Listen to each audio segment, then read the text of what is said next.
Morning guys, kumusta po uli kayo? Samahan nyo ako, mangunguha tayo ng kamyas. Guys, alam nyo po ba ang English dito sa kamyas?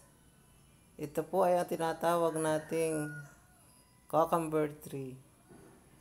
Guys, ito po ay masarap sa ating mga niluluto.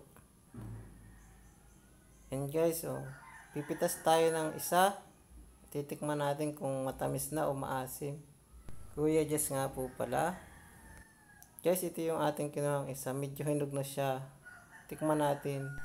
Ano kayang lasa nito? Matamis kaya ito o medyo maasim? Asim. Guys, medyo konti na lang yung asim niya kasi hinog na siya. Asin lang ang katapat nito. Pwede na. Mapapagtyagaan natin itong kainin. Guys, bihira lang ako makakain ng ganito pero mas masarap ito isinasahog sa mga ulam gaya ng ginanga, ginataan. Ito nga po pala ay tanim ng tita ko. Humihingi lang po tayo at sayang naman po nangangahulog laang. Tingnan po, ang daming bunga sa taas. Yan guys, ang dami, buwig-buwig po siya. Nakakatuwa po siyang tingnan. Para ang sarap kainin.